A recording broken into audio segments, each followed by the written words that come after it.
Señor, en esta mañana, porque una vez más se ve cumplida tu promesa, mi Dios, de estar aquí en tu presencia buscando de ti. Gracias te damos, Señor, porque has puesto o has dispuesto de un pueblo obediente, mi Dios, obediente a tu palabra. Te agradecemos de todo corazón, mi Dios, lo que has hecho en nuestros corazones, y ya lo dijimos hace rato, también por lo que has hecho en esta mañana, en este nuevo día.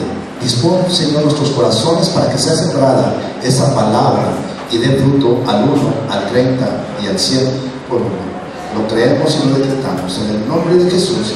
Y vamos a hablar de la ceguera espiritual. Estábamos oyendo ahorita a nuestros hermanos. Dice la palabra de Dios, me gustaría que nos fuéramos todos para allá y saber Lucas 19:41. Lucas 19:41. Dice la palabra de Dios que Jesús estuvo haciendo milagros, prodigios. ¿Cuántas veces no hemos escuchado? Tienes que andar como Jesús anduvo. Y muchas veces confundimos esa expresión. Jesús, ¿cómo anduvo Jesús? No anduvo portándose bien. Esa era consecuencia de su identidad. Jesús anduvo haciendo milagros y prodigios. Es la forma en que tú tienes que andar. Dice la palabra de Dios en el libro de Romanos 1:16, Pablo escribiendo: no me avergüenzo del Evangelio, no vayas para allá, no me avergüenzo del Evangelio, porque es poder de Dios para salvación. El Evangelio tienes tú, al momento de que estás creyendo el Evangelio, tiene que haber en tu vida esa explosión del poder de Dios para que tu vida cambie en todos los sentidos. Jesús estaba en el monte y vio Jerusalén, y cuando llegó a lo alto de Jerusalén y volvió a ver a su pueblo, al pueblo escogido, Jesús lloró. Dice la palabra de Dios que esa palabra griega, lloró, no se vuelve a repetir en ninguna parte. Esa fue una expresión de dolor por parte de Jesús, porque su pueblo estaba ciego, no veían. Su pueblo, después de haber hecho prodigios y señales, y después de haber levantado hasta muertos de la tierra, y después de que anteriormente le dijo, porque 2 o 3 versículos antes los fariseos le decían a Jesús: Jesús, calla a tus discípulos. Y les decía Jesús: aún si yo los callara, de la piedra salen discípulos, porque se tiene que hablar del poder de Dios para que tú experimentes salvación. Y Jesús lloró, pero lloró. ¿Por qué creen que lloró? Lloró porque el pueblo estaba ciego, porque hacían milagros y prodigios y la gente no lo veía, veían problemas en vez de ver la salvación, veían circunstancias en vez de ver la salvación, veían situaciones en vez de ver la salvación, veían los problemas del esposo en vez de ponerse a ver las respuestas que puede haber para el esposo, la palabra de Dios. Veían a los hijos, o lo problemático que eran los hijos, sin entender que las promesas de Dios dicen que tus hijos serán como flechas, como saetas en manos de un experto. Entonces ese experto eres tú, por lo tanto la responsabilidad de vete a ti, a nosotros. Y Jesús lloraba, Jesús lloró, dice, ese término lloró, si tú lo buscas en griego, dice de dolor, de expresión de dolor, porque estaba viendo un pueblo ciego, una ceguera. Es la palabra de Dios. En el Antiguo Testamento solamente 2 o 3 veces menciona la palabra de espíritu de estupor. Es esa ceguera que no te hace ver las maravillas que tiene Dios enfrente de contigo. Porque entonces dice que ese espíritu de estupor lo que está haciendo, o con la forma en que opera, es que viendo no veas, y oyendo no escuches. Viendo no veas y oyendo no escuches. ¿Por qué? Porque Jesús lloró, porque entonces les empieza a decir ahorita: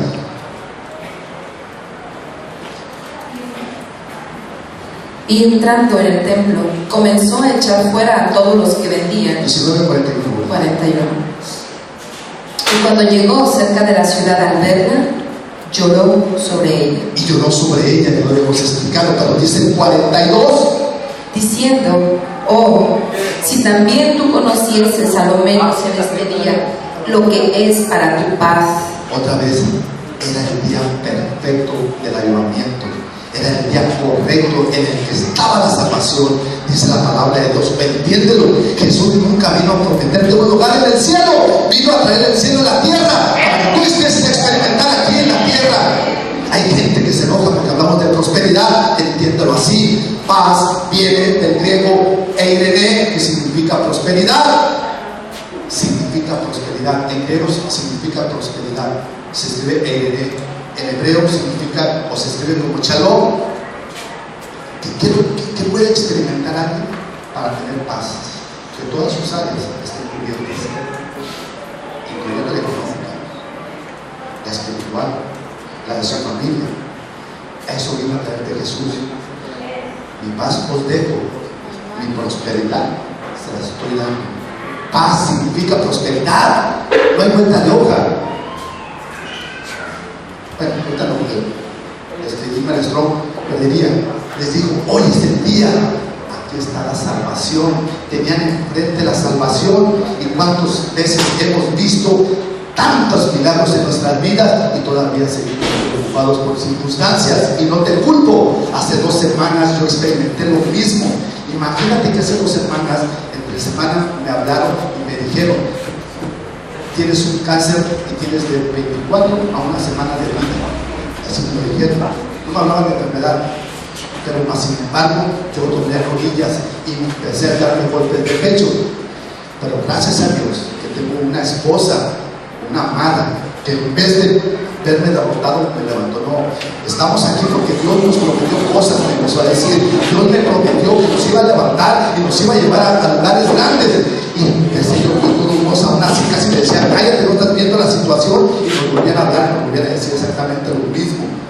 Y entonces llega mi pastora y me vuelve a confirmar lo mismo que dice mi mamá, que decía mi amada. Dice, no, hijo, las mujeres no se doblegaron. Y yo estaba doblegado, créanlo, yo estaba doblegado. Y me volvían a confirmar, eso te queda de vida. Y me volvían a confirmar, y yo volvía a doblar rodillas, me preocupaba, no sabía qué hacer, me llegaban pensamientos a mi mente, y hablé con los hombres de mi familia, y todos caímos en caos. Y llegó mi cuñada Lorena y me volvió a levantar. No es posible, no lo creas, tú eres un hombre varón. ¿Cómo crees, Benedito? Dios te levantó para anunciar tu nombre a las naciones. Nunca va a ser ni va a aparecer ninguna circunstancia. Y empezamos a declarar salmos y proverbios y todas las promesas que tiene Dios para su vida. En menos de 4 horas todo se había desvanecido.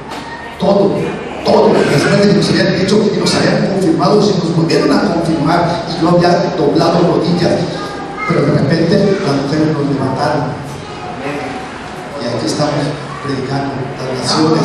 Jesús lloró. Tenemos enfrente la respuesta a todas nuestras circunstancias. Dijera mi hermano Carlos el miércoles, nunca te hemos dicho que no vas a tener problemas, pero sí te hemos dicho que vas a tener la solución sobre todo y cada uno de los problemas. Y es Jesús. Y es que te agarres de sus promesas, que te aferres a ellas. Por eso sigue diciendo en el 42 otra vez, bonita.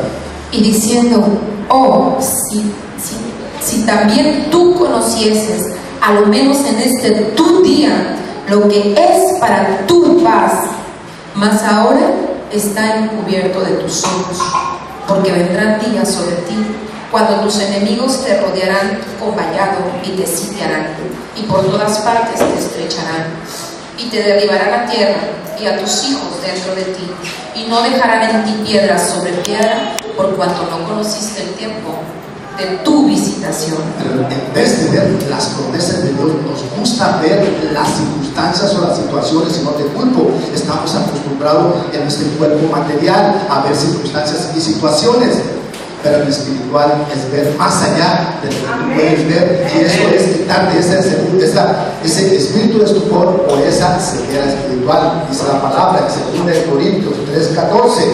2 Corintios 3:14 dice: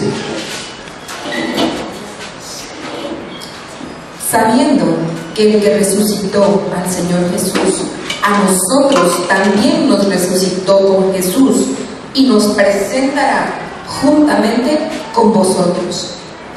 2 Corintios 3:14, por favor. Pero el entendimiento de ellos se embotó. ¿El entendimiento de quién? De ellos. ¿De quién? De ellos. Están refiriéndose al pueblo judío, porque el espíritu de estupor todavía sigue operando en todo aquel que opera en la ley o en el Antiguo Testamento. Dice que el velo les es tapado, porque se ponen a darse golpes de pecho en vez de ver las promesas que tiene Dios para tu vida, y vas a perder toda tu esencia, todo tu caminar sin experimentar. Tú quieres, o muchas veces la gente se enoja porque quiere que estemos volteando al cielo. Vas a perder, si estás volteando al cielo, vas a perder toda tu vida. Empieza a experimentar el reino de Dios en tu vida. Por más que voltees a ver el cielo, Jesús no va a regresar hasta en su momento. Hasta en su momento. Mientras lo que Él quiere es que tú aquí experimentes el reino de los cielos en tu vida, y que tu vida empiece a cambiar. Yo he tenido gente que se me ha acercado y me ha hablado del tiempo de la vida de Jesús, hombres, mujeres, hombres. Y no es crítica a lo que voy, desde que les he dicho, eso está en Apocalipsis, sí, lo sé, y yo les he contestado, pero yo apenas voy en el Evangelio. Ya que cumpla mi labor del Evangelio, entonces me voy a preocupar. Ya que el Evangelio haya llegado a toda y cada una de las personas, entonces me voy a preocupar, porque ya no va a haber a quién le prediquemos. Entonces ya no se van a necesitar predicadores ni pastores ni nada. Entonces ya va a venir Jesús. Así es, ya todos van a saber de Él. Y van a empezar a experimentar de Él, de su amor. Primera y segunda de Tesalonicenses hablan al respecto, pero yo te quiero hablar de esa ceguera espiritual. Dice en Segunda de Reyes, vamos para allá, 6:16. Empieza del 15 ahorita. Es que esa Biblia está muy chiquita, bonita. ¿Cómo se te ocurrió, amor?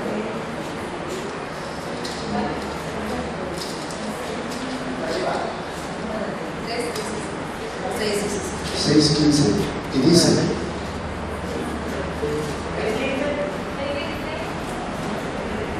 amén. Y se levantó de mañana y salió el que servía al varón de Dios, y he aquí el ejército que tenía sitiada la ciudad con gente de a caballo. 14. Entonces envió el rey allá gente de a caballo y carros y un gran ejército, los cuales vinieron de noche y sitiaron la ciudad. Todo esto, nomás déjenme ver el profeta, si sería su Eliseo. Este era Eliseo.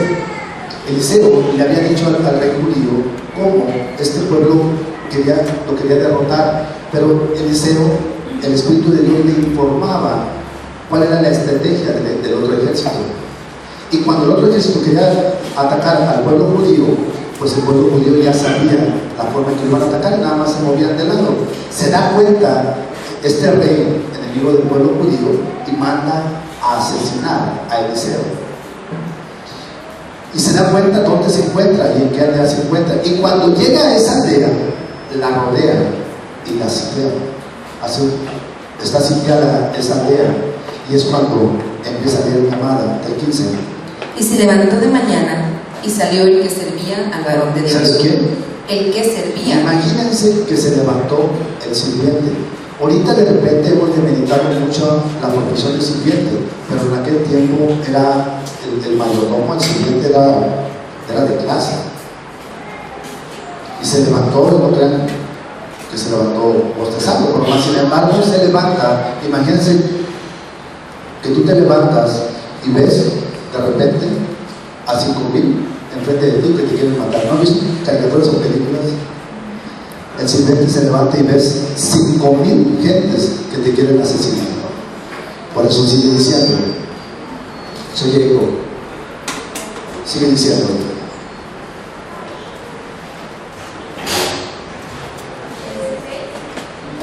Y se levantó de mañana y salió el que servía al varón de Dios, y aquí el ejército que tenía sitiada la ciudad con gente de a caballo y carros. Entonces su criado le dijo: ah, Señor mío, ¿qué haremos?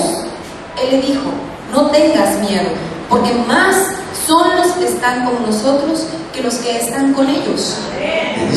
Le dice Eliseo: no te preocupes. Eliseo todavía seguía acostado. El otro, todo preocupado, estaba viendo lo que las circunstancias lo que sus ojos físicos estaban viendo. Tenía todavía una ceguera espiritual. El otro todavía estaba acostado y le dijo: no te preocupes, porque son más los que están con nosotros que los que están con él.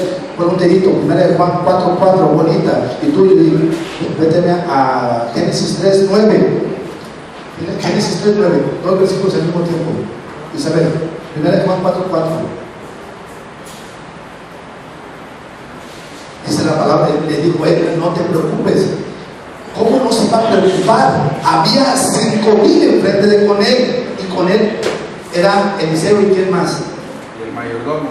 Y el mayordomo, eran 2 personas, y volteaba hacia un lado y volteaba hacia el otro, y le decía: ¿cómo no me voy a preocupar si están 5,000 enfrente de conmigo? Mas, sin embargo, le digo: no te preocupes, son más los que están con nosotros que los que están con él.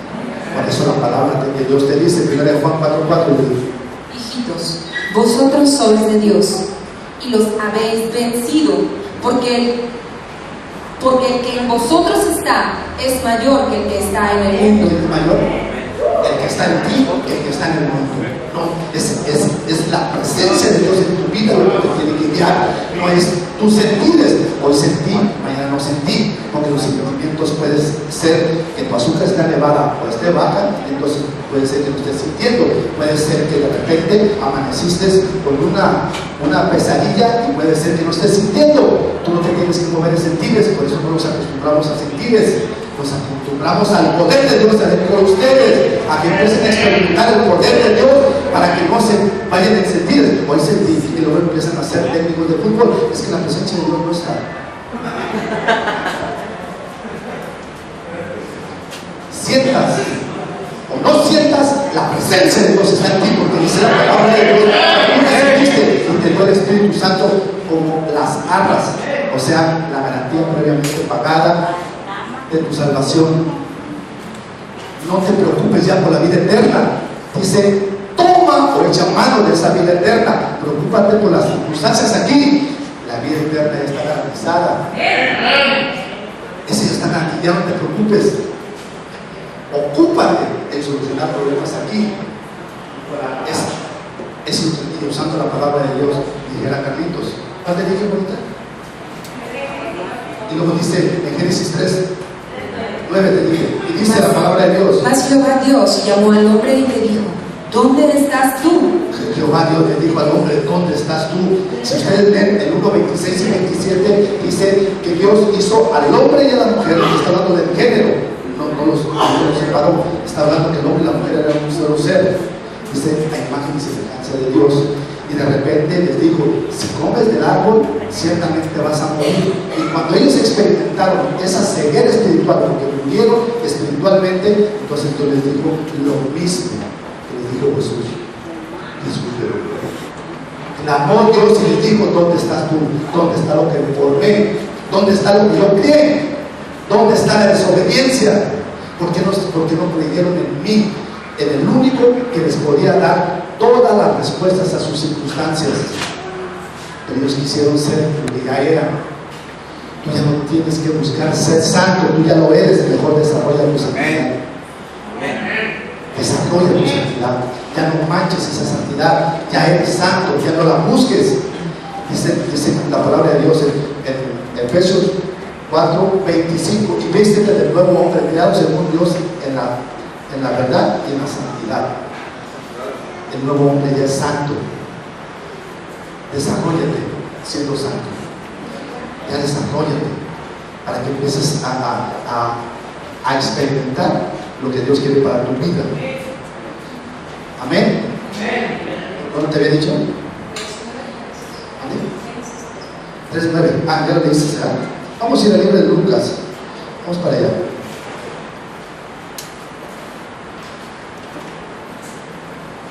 Antes de Lucas vamos a Juan 9.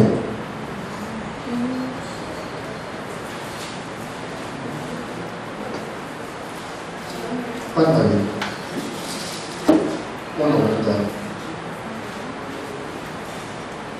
Al pasar Jesús vio a un hombre ciego de nacimiento, y le preguntaron sus discípulos diciendo: Rabí, ¿quién pecó, este o sus padres, para que haya nacido ciego? Respondió Jesús: no es que pecó ni sus padres, sino para que las obras de Dios se manifiesten en él. Tú tienes que hacer, ¿cuántas veces lo hemos escuchado? Tú tienes que andar como Dios andó, haciendo milagros y prodigios donde pongas tu mano. Esa es la palabra de Dios, que al que cree pondrá mano sobre los enfermos y ellos sanarán, echarán fuera demonios en su nombre. Todo es en su nombre. Cuando tú te des cuenta del poder que hay en ti, entonces vas a empezar a desarrollar la magnitud que eres tú. Por eso lo primero que tenemos que entender es que tú entiendas quién eres. No eres testigo de Jehová, eres hijo de Dios y con poder. Amén. Y sigue diciendo, Mónica. Y le preguntaron sus discípulos. Respondiendo Jesús: no es que pecó ni sus padres, sino para que las obras de Dios se manifiesten en él. Para que él sea salvo. Entonces no es que haya aquello o lo otro, es para que se experimente el poder de Dios en la vida de mi papá. Hermano, no es que usted haya hecho o no haya hecho, es para que se experimentemos todos el poder de Dios en nuestras vidas. Es para que se manifieste el poder de Dios. Amén. Y sigue diciendo, amén, Francisco. Es para que se manifieste el poder de Dios. Amén. En el nombre de Jesús, sí, lo escuchó. Y sigue diciendo: me es necesario hacer las obras del que me envió, entre tanto que el día dura. La noche viene. 7. Y le dijo: ve a lavarte en el estanque de Siloé. Bueno, ya se sabe la historia. Está un ciego, entonces de repente era un ciego de nacimiento. Jesús le agarró el lodo. Lo que tú quiero que te vayas a aquel lugar y te des cuenta que en el desierto la tierra es muy fina. Dijera el pastor de Israel que para haber hecho el lodito no fue una salinita, fue un gallito salido de toda su expresión interior. Tenía que ser grandota para hacer un lodito, porque es una tierra que absorbe rápido la humedad. Más sin embargo le dijo, se la untó y le dijo: ve a la fuente de Siloé y ahí lávate. Y hizo en obediencia, obedeció, dio un paso de fe y regresó sano. Que fue lo que acaba de ver mi amada. Dice, ¿sigue? Y le dijo: ve a lavarte en el estanque de Siloé, que traducido es enviado. Fue entonces y se lavó y regresó viendo. Entonces los vecinos y los que antes le habían visto que era ciego decían: ¿no es este el que se sentaba y mendigaba? En vez de agradecer la manifestación del poder de Dios, se hicieron reporteros de Televisa. ¿Cuántas veces en vez de que tú experimentes el poder de Dios o agradezcas la manifestación del poder de Dios en tu hermano o en tu vecino, te haces reportero? Sí, así es. ¿Cómo se llama el de Televisa? Así, ¿por qué no diga? Claro que sí, estamos aquí anunciándote desde la Congregación Justicia y Amor. Mira, fíjate que esta mujer viene un poquito con su escote y creemos que de seguro es pecadora. También te informo que el otro hermano que está aquí al lado de conmigo también, y creo que por ahí lo veo haciendo llamadas sospechosas, ¿verdad? Viene crudo. En vez de enfocarte de lo que puede ser Dios en tu vida, perdemos tiempo en esa ceguera espiritual. Por eso dice la palabra que Jesús lloró, porque teniendo el día de la salvación se preocupaba por cómo lo hizo o en qué momento lo hizo.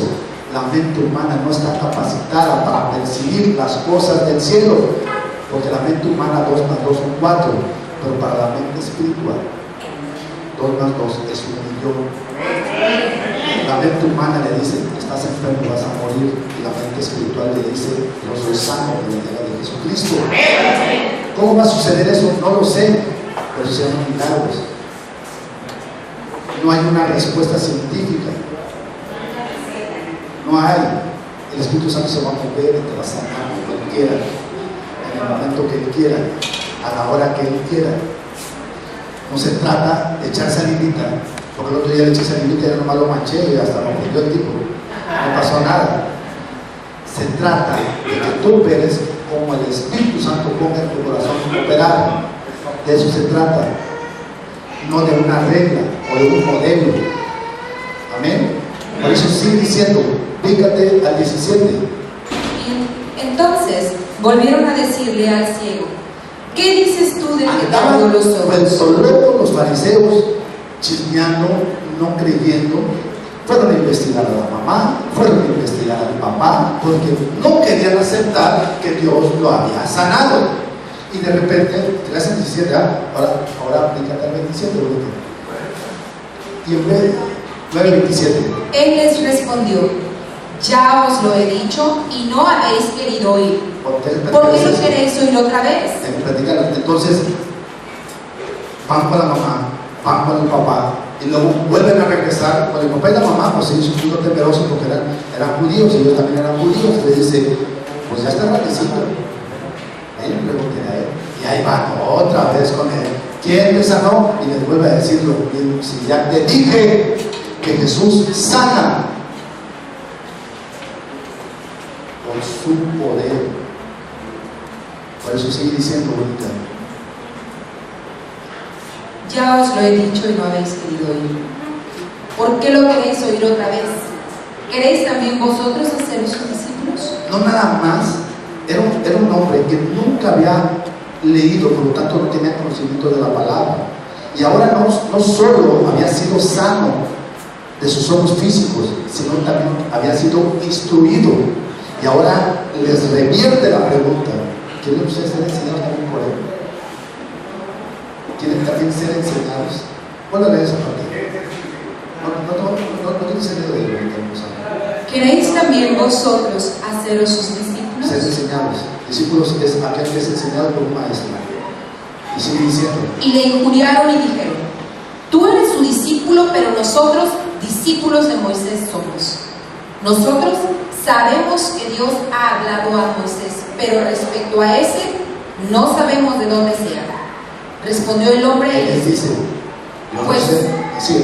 pues esto es lo maravilloso, que vosotros no sepáis de dónde sea, y a mí me abrió los ojos. Amén. Y sabemos que Dios no oye a los pecadores, pero si alguno... Ahora fíjate el 35, para terminar. Ya lo había sanado físicamente, pero faltaba lo más importante: quitarle la ceguera espiritual. Ese hombre fue sano de su ceguera física, lo hizo ver físicamente. Ahora lo iba a hacer ver espiritualmente. Para que me entiendan, pon un dedito ahí. Hija, este libro de Romanos 11:8. ¿Qué dijo amén? Ustedes saben ese versículo.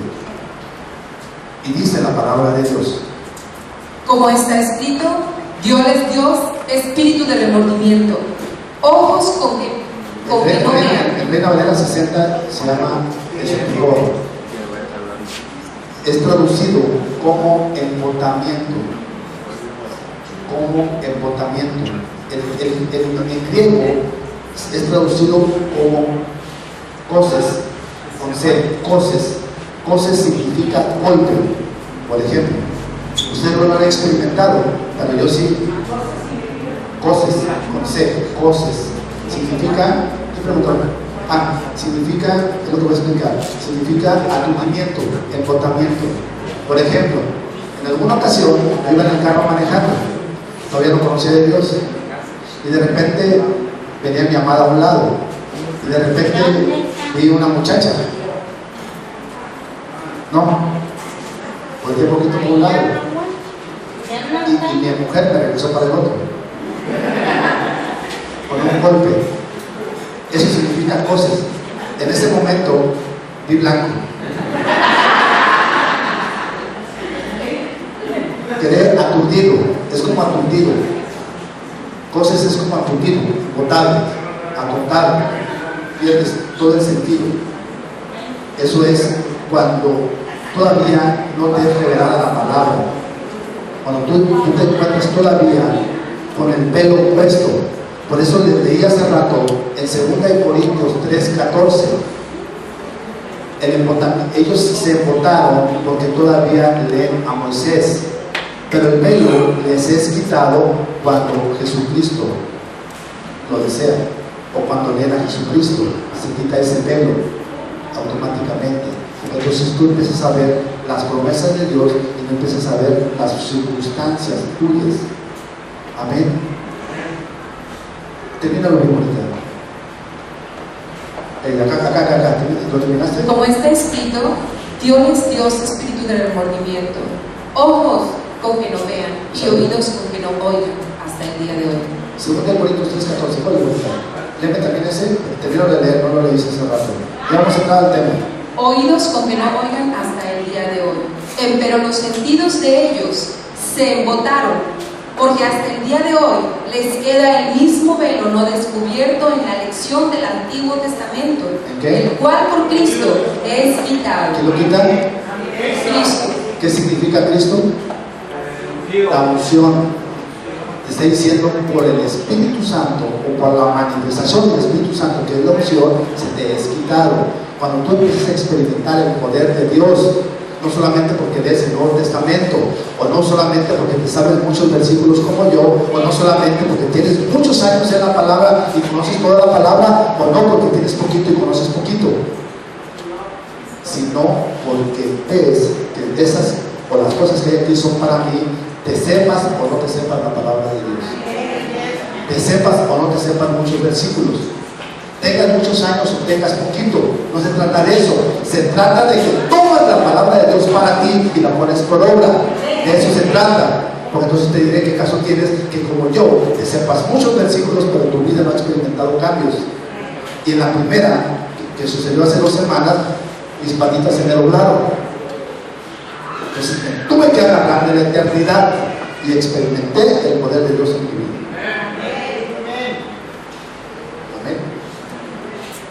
A experimentar. Entramos al tema. Lucas 15, 11. Este era un preámbulo para hacerles, para llegar a donde quería llegar.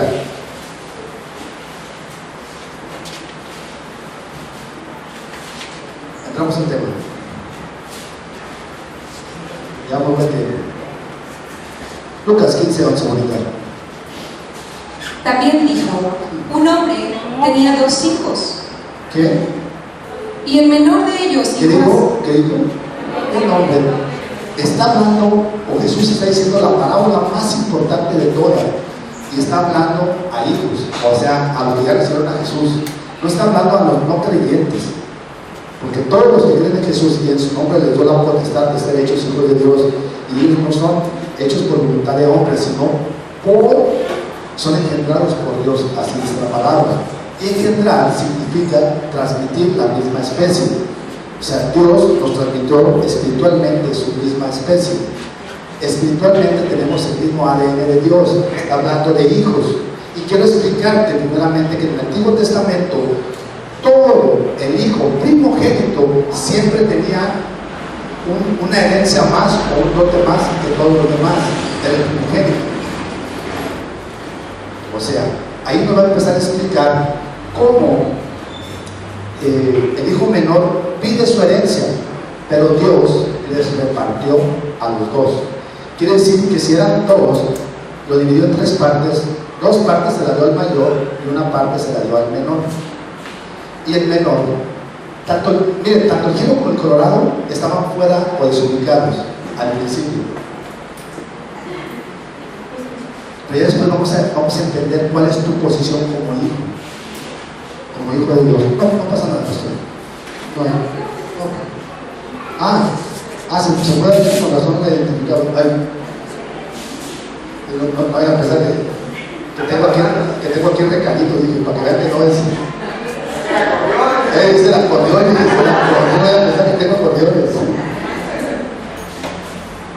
¿Dónde quedaste?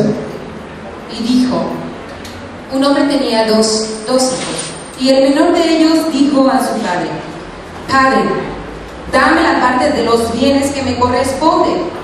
Y les repartió los bienes. A los 2 les repartió. les repartió a los 12. El primogénito se quedó con la mayor parte y el otro se quedó con una parte. Y resulta que sigue diciendo, léalo todo, no me interrumpir. No muchos días después, juntándolo todo, el hijo menor se fue lejos a una provincia apartada y allí desperdició sus bienes viviendo perdidamente. Cuando todo lo hubo malgastado, vino una gran hambre en aquella provincia y comenzó a faltarle. Y fue y se arrimó a uno de los ciudadanos de aquella tierra, el cual le envió a su hacienda para que apacentase cerdos, y deseaba llenar su vientre de las algarrobas que comían los cerdos, pero nadie le daba. Y volviendo en sí, dijo: ¿cuántos jornaleros en casa de mi padre tienen abundancia de pan y yo aquí perezco de hambre? Me levantaré e iré a mi padre y le diré: Padre, he pecado contra el cielo y contra ti, ya no soy digno de ser llamado tu hijo. Hazme como a uno de tus jornaleros. Y levantándose, vino a su padre. Y cuando aún estaba lejos, lo vio su padre, y fue movido a misericordia, y corrió, y se echó sobre su cuello y le besó. Y el hijo le dijo: Padre, he pecado contra el cielo y contra ti, y ya no soy digno de ser llamado tu hijo. ¿Cuántas veces hemos visto esa película? Papá, aquí estoy. Haz de mí lo que tú quieras, papá. Soy un pecador. Ahorita vamos a analizar todos sus detalles. Sigue diciendo. Pero el padre dijo a sus siervos: sacad el mejor vestido y vestidle, y poned un anillo en su mano y calzado en sus pies, y traed el becerro gordo y matadlo, y comamos y hagamos fiesta, porque este mi hijo muerto era y ha revivido, se había perdido y es hallado. Y comenzaron a regocijarse. Y su hijo mayor estaba en el campo, y cuando vino y llegó cerca de la casa. Aquí sí vamos a empezar a analizar, vamos a empezar por el hijo mayor, el primogénito. Está hablando de dos hijos. Siempre la palabra de Dios trae dos mensajes, siempre está dividido en dos partes: Antiguo Testamento y Nuevo Testamento. El hijo menor, el hijo mayor. El mensaje a la carne, el mensaje al espíritu. Siempre, mensaje a la carne, mensaje al espíritu. El mensaje a la carne o el Antiguo Testamento se refleja en el hijo mayor. El Nuevo Testamento o la gracia se refleja en el hijo menor. Otra vez, el hijo mayor refleja lo que representa el Antiguo Testamento o el mensaje del Antiguo Testamento, y el hijo menor representa el mensaje del Nuevo Testamento. ¿Sí? Este cuate, que era hijo, él no se identificaba como hijo, le decía Señor. Nunca le dijo a Dios papá ni a su hermano. Si es cierto, tenía conocimiento de la palabra, si es cierto, diezmaba y hacía todo lo que tú querías, pero no tenía una comunicación o una comunión o una relación con el papá. Tenía todas las cosas a su mano, pero no tomó de ninguna de ellas. El papá le había dado la herencia, pero en vez de haber tomado de esa herencia para poderla multiplicar, se puso a ver los errores del otro, y en eso perdió todo su tiempo, en eso perdió toda su vida, en estar viendo los errores de frente en vez de experimentar el gozo de Dios en su vida. Por eso sigue diciendo: y su hijo mayor estaba en el campo, y cuando vino y llegó cerca de la casa, oyó la música y las danzas, y llamando a uno de los criados le preguntó qué era aquello. Él le dijo: tu hermano ha venido y tu padre ha hecho matar el becerro gordo por haberle recibido bueno y sano. Entonces se enojó y no quería entrar. Salió por tanto su padre y le rogaba que entrase.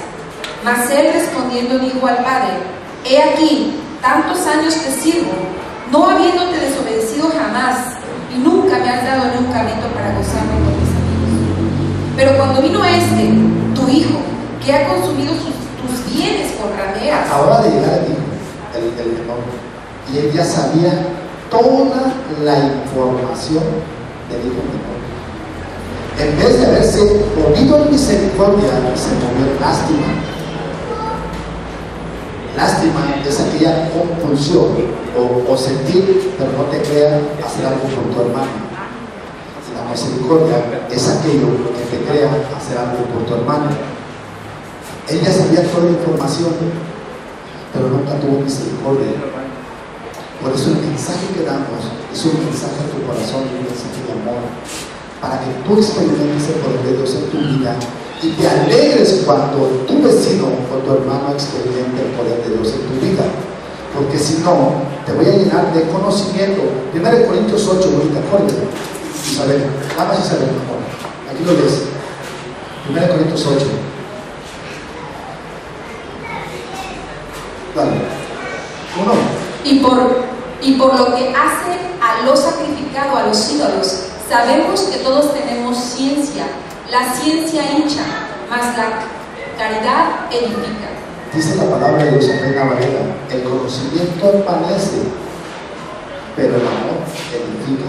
Yo te puedo llenar de conocimiento y te puedo decir: pórtate bien, tú eres el único que lo ha logrado, no como aquellos que no se arrepienten. Yo te puedo llenar de mucho conocimiento, pero te voy a hacer terrible tu corazón, lo voy a enfurecer tanto que te vas a olvidar de tu hermano, del de enfrente y del de al lado, y lo único que vas a pensar es en ti y nada más que en ti, porque en ti has experimentado la salvación, porque en ti tú eres el único que te portas bien, porque en ti tú eres el único que sí lee la Biblia. Tus hermanos no, ellos son ignorantes. Ellos ¿qué van a saber? Ellos no se han preocupado por leer a ti que te interesa. Tú que sabes de tu hermano, que sabes si dobla sus rodillas o no dobla sus rodillas, tú que sabes cuál es su comunión con Dios. Pero el conocimiento te hace creer otras expectativas y te hace ser tú y solamente tú y nadie más que tú. Y me salió arriba. Por eso no les hablamos de conocimiento, les hablamos de amor, porque después nadie te va a llenar. Vas a ir a una congregación, vas a ir a otra congregación y vas a ir todo el tiempo a decir: nadie puede enseñar, ya lo sé todo. ¿Qué es lo que quita el espíritu de estupor? Humildad. ¿Qué es lo que quita el espíritu de estupor? Humildad. ¿Qué es lo que quita el espíritu de estupor? Humildad. Humildad en tu corazón para siempre recibir palabra de Dios. Segunda de Tesalonicenses, 1 Tesalonicenses 2:13, Isabel. 1 Tesalonicenses 2:13, llegó otra. ¿Qué es lo que tú tienes que estar recibiendo? No palabra de hombre, sino palabra de Dios. Y dice: por lo cual también nosotros damos gracias a Dios sin cesar, de que habiendo recibido la palabra de Dios, que oísteis de vosotros, recibisteis no palabra de hombres, sino según es en verdad la palabra de Dios, el cual obra en vosotros los que creísteis. ¿En quién obra? La palabra de Dios no la recibes de Fabricio, la recibes como es en verdad palabra de Dios. Y no tiene nada que ver Fabricio, es como es en verdad y opera en ella. Por eso sigue diciendo ahorita, ahí mismo, siguiente versículo, Isabel. Porque vosotros, hermanos, habéis sido imitadores de las iglesias de Dios en Cristo Jesús que están en Judea, pues habéis padecido también vosotros las mismas cosas de los de vuestra propia nación, Síguele. como también ellos de los judíos. Síguele. Los cuales aún mataron al Señor Jesús y a sus propios profetas, y a nosotros nos han perseguido, y no agradan a Dios, y se oponen a todos los hombres. Porque nada más ellos creían que ellos eran los únicos que se portaban bien. Ellos creían los únicos que sabían la Biblia. O sea, cuando tú piensas que solamente tú sabes, si tu hermano no sabe, agárrate. Eres cosa terrible para la palabra.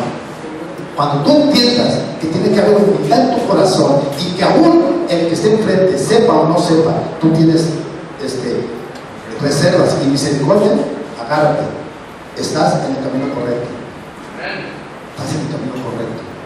Y eso es lo que hemos enseñado toda la vida. Por eso crecemos, crecemos y crecemos. Porque el amor edifica. El amor edifica. Siempre va a edificar el amor. Siempre. Siempre, siempre, siempre. Regresa tu bonita. La parte final. Lucas 15. Pero cuando es tu hijo, que ha consumido tus bienes por rameras, has hecho matar para él el becerro gordo. Él entonces le dijo: hijo, tú tú siempre estás conmigo y todas mis cosas son tuyas. Mas era necesario hacer fiesta y regocijarnos, porque este tu hermano era muerto y ha revivido, se había perdido y es hallado. Sí. Y ya terminamos. Ahora vamos a entrar al tema otra vez. Dice el 23 ahorita. Ahora vamos a hablar del hijo menor. El 23. Tú recibes a tu corazón. Ahí dice que él se fue y malgastó la herencia de Dios. El proceso puede ser largo o puede ser corto. No dice cuánto tiempo pasó malgastando las promesas de Dios o no creyéndolas. Él las tiró. Dios le dijo, eres cabeza y no cola, mas sin embargo él creyó que era cola y no cabeza y se fue y malgastó. Dios le dijo que lo pondrá sobre naciones y él creyó que iba a estar de esclavo. O sea, tergiversó el hijo menor todas las promesas de Dios. Pero dice la palabra de Dios que él experimentó un arrepentimiento, cambió su forma de pensar. Dice la palabra de Dios, dice, volviendo en sí, eso significa arrepentimiento. Hay versiones donde dice claramente arrepentimiento. Volviendo en sí, o sea, cambió su forma de pensar, anheló en su corazón cosas mejores y reconoció que se había equivocado. Mientras tú no reconozcas un área débil en tu vida que te puede hacer daño, nunca, escucha bien, nunca va a entrar la luz del Evangelio. Mientras tú creas que estás bien, pero tu vida experimentándola mal, nunca va a entrar la luz del Evangelio. Cuando tú no entiendas que necesitas que entre la luz a la oscuridad, nunca va a entrar la promesa de Dios. Tienes que anhelar eso, y para anhelar algo tienes que primeramente reconocer que estás mal. Otra vez, para anhelar algo tienes que reconocer que algo está mal en tu vida. Amén. Y entonces va a empezar a llegar. Él dijo, volviendo en sí, empezó a recapacitar y dijo, en la casa de mi padre, ahí están todas las promesas. En la casa de mi padre dice que yo soy cabeza y no cola. En la casa de mi padre dice que prestaré a muchos, pero yo nunca pediré prestado. Entonces empezó a anhelar promesas de Dios y dijo, allá la vida es diferente. Y cuando regresó, él regresó creyéndose pecador. Y si tú te fijas, ni siquiera Dios le contestó. Y si esperaba que él se arrodillara, el primero que se arrodilló y fue al frente fue Dios. Fue el Padre. Se está hablando de su relación con papá y hijo. Dice la palabra de Dios en 1 Juan 4:10, en esto consiste el amor. No que tú ames a Dios para que no te des golpes de pecho. A Dios lo que menos le interesa es que tú lo ames. No me malentiendas. Lo que le interesa es que Él te ame y como respuesta de ese amor tú lo ames. Qué diferente, por eso te dice en 1 Juan 4:10, en esto consiste el amor, no en que tú ames a Dios, sino que Dios te amó primero, dando a su Hijo como propiciación de tus pecados. Por eso dice la manifestación del amor. Tito 3:4, de los últimos versículos. Tito 3:4, por favor. Mas cuando se manifestó la bondad de Dios nuestro Salvador y su amor para con los hombres, otra vez. Vamos a ver. mas cuando se manifestó la bondad de Dios nuestro Salvador. Eso quiere decir que el amor de Dios nunca se había manifestado. El amor de Dios se manifestó cuando envió a su Hijo en el Evangelio. Nunca se había pizcas de amor en el Antiguo Testamento, pero cuando imagínense a Dios con todo su amor contenido así, mandó a su Hijo, una explosión impresionante de amor que murió todo el universo, toda la existencia, porque nunca se había manifestado, estaba todo el amor contenido. Y ahora dice, cuando se manifestó la bondad de Dios o el amor de Dios para con los hombres, y sigue diciendo, no por obras de justicia que nosotros habíamos hecho. Cuando se manifestó la bondad de Dios para con los hombres, los salvó, no por obras de justicia, no por tu conducta o por lo que tú haces para Dios. Entiéndelo, no es Aún la conducta es el resultado de lo que Dios hace en tu vida. Y no te estoy diciendo que te portes como te quieras portar, porque entonces vas a perder. Dijera mi pastor ahora que regresó de allá, vas a perder las bendiciones que Dios tiene para tu vida. Vas a perder las bendiciones, porque Dios ya te tiene todas las bendiciones. ¿Cómo es que las perdemos? Abriendo portillos, ¿verdad? Con nuestra conducta, portándonos mal. Pues va a hacer que se esté yendo. Abriendo la boca.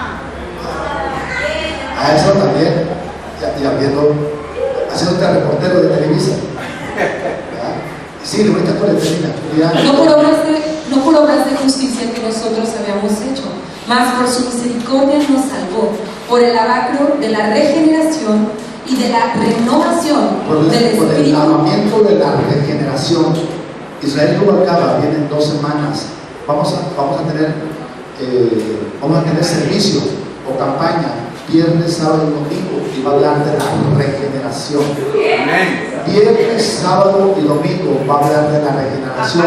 Viernes 7 de la tarde, sábado 7 de la tarde y domingo 11 de la mañana, que viene siendo el servicio. Van a ser servicios. Vamos a tener alabanza, vamos a tener todo, vamos a tener el servicio. Y viene para hablar de la regeneración. Regeneración significa hacer cosas nuevas. Y Él nos va a explicar cómo a través del poder de Dios regeneramos o damos vida a los muertos. Amén. Eso es el Evangelio. Eso es el Evangelio. Dar vida a los que están muertos. Dice que Él quitó la muerte y dio a luz la vida por el Evangelio. Por el Evangelio. Por favor, mira. Cierra tus ojos. Cierra tus ojos.